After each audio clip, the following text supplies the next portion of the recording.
Peter Sarsgaard. Welcome, bud. Hey, how are you doing? I'm doing well. Excellent. You're back. You've got another film. Yeah, it's a film I'm proud of. It's always nice to be here with a film that you love. I can imagine it would be, you know, you don't have total control of the projects you work on at the end, so when you see the film in the cut at the end and you don't like the film, do you start to... You smile. You do? You smile and you change the subject and you talk about world affairs. Nice. This is your... Oh, that's why actors get political. It's when they don't want to talk about the movie. Exactly. They're just trying to avoid the subject. Man, this is a good one, though. It's called Education. You, we don't want to give it all away, but you lure a teenage girl, and there you go. Well, you know... Seduce, sorry. I always think it's interesting. I mean, you look at this film from the perspective of 2009, and you're going to have an opinion about a 38-year-old getting together with a 16-year-old, but it was a long time ago. Well, you know. I mean, think about Socrates. You go that far back. How many teenage boys did he eat for lunch? Who doesn't love Socrates? Right. It was just the custom of the time, right? It was the custom of the time. It's what they did. Well, it's a good thing you're not a total method actor. You're not, right? Are you? In researching, how do you go back to your missus? Does anyone ever know if they're a method actor or not? I don't know. Go back to your missus and go, like, I got to research the role where I seduce a 16-year-old. Exactly. See you in a while. No, and it was, you know, Carrie was not 16 when we did this movie, and I think it probably would have been different had it been a 16-year-old. But I think that there's a certain element to the movie that's really not about an older man getting together with a younger woman. This is a time in England when, you know, it was post-World War II, the city had been bombed to its knees. And you think of it almost as a gray city. It was a kind of a depressing place. It was very poor. And these are two people that both want to have fun. They both want to, like, see art. They want to go look at the Burne-Jones painting. They want to go to Paris. They want to live extraordinary lives, and I think that's really how they found each other.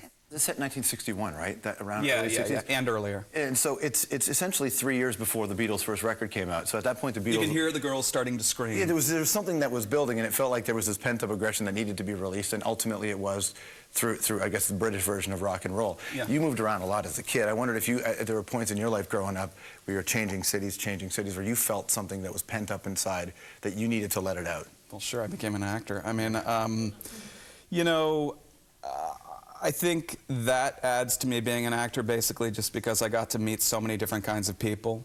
And, you know, when you're a kid, you always want to get along with the people around you. And it's true that the kids in Oklahoma City were different than the kids in St. Louis, and different than the kids in Connecticut. So, you know, you find yourself like suddenly playing lacrosse in Connecticut. You have no idea what you're doing, and you're like, yeah, dude, awesome. In Illinois, you would have been beaten up if you had done that. Exactly. In Oklahoma, you know, I'm like trying to find crawdads underneath a stream somewhere. And, you know, I remember when I first got to Connecticut, carpooling to school, I said, oh, stop the car, stop the car. And I got out of the car, and there was a pheasant on the side of the road, and I tied flies. And there are certain feathers that you can use on the pheasant to tie flies. You tied fishing flies. You didn't find flies and tie them up. Yeah, not flies, fishing flies. And so I went to go get it and bring it back in the car, and they're all like, what are you doing? And I actually got my mom to drive me back to pick it up at the end of the day. My mother and I skinned it together. I mean, I'd never even done that before, but, you know, I quickly learned not to be like that. You know, I actually stopped fishing in Connecticut, sadly. But that's a more subtle version of fight or flight, right? It's about adapting to any situation. So like when I went to go do this film in England, you know, and I'm around an all-British cast, it's not so much about just doing an accent. It's about fitting in and trying to belong, which is what my character's trying to do, which is why it makes sense that they cast me to play this role. I mean, when they first offered me this part, I was like, I'm not Jewish. And I'm not English. Why are you offering me? I was like, sure, I'll do it because it's good. But I just couldn't figure out why I'd been offered it. And it took a while for it to get made. It went through many variations. And then when it was finally about to be made, I really had like a panic attack. I was like, it was not about the accent. I just thought they've cast the wrong guy. And then I realized that that feeling of not belonging, of not being a part of something, was exactly what this guy was going through. And I think that really comes across in the film because the rest of the cast is British, you know. It was one day when I was doing this film, and there was a scene where I'm talking about C.S. Lewis. And C.S. Lewis, the author, I say, is somebody I know in the movie.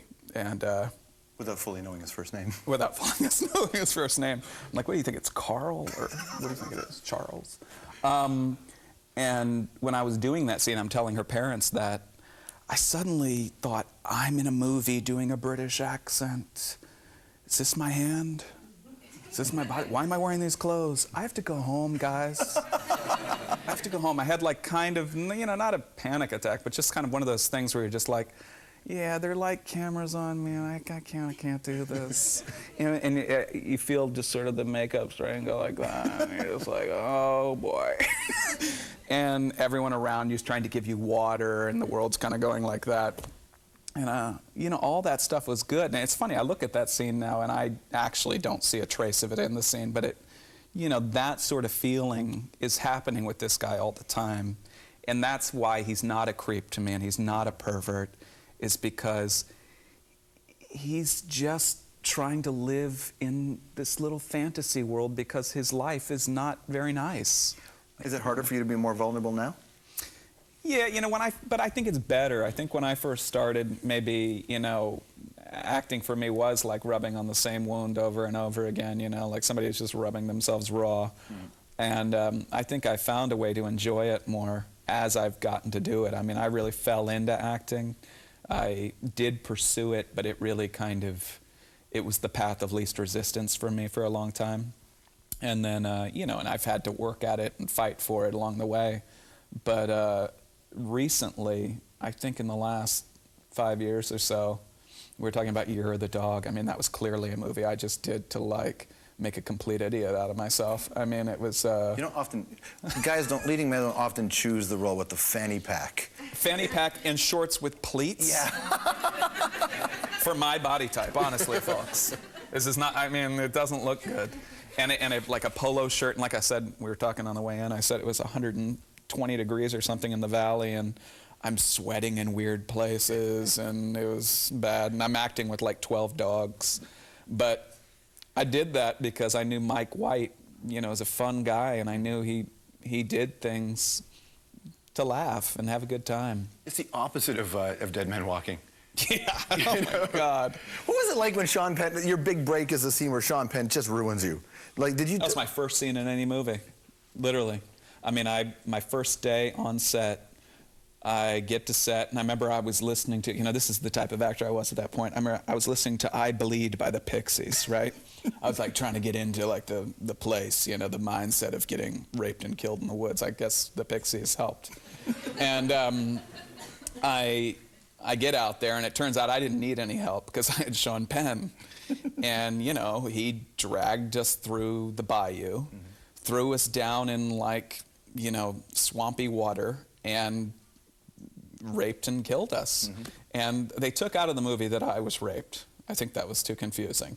But, you know, that was my first experience. And so they would pull you out of the mud, and you're now covered in mud, but they have to go back to one. So shower, new makeup, second set of clothes, back to one, and again, through the mud, slam down, rape, kill. Was that good for you? That was okay. Well, bad for camera. Okay, up again, shower, new clothes, back to one. Sean's like, making phone calls. He doesn't have to change his clothes or take a shower, you know. I mean... It's great to have you, man. Peter Sarsgaard, everyone. Cheers.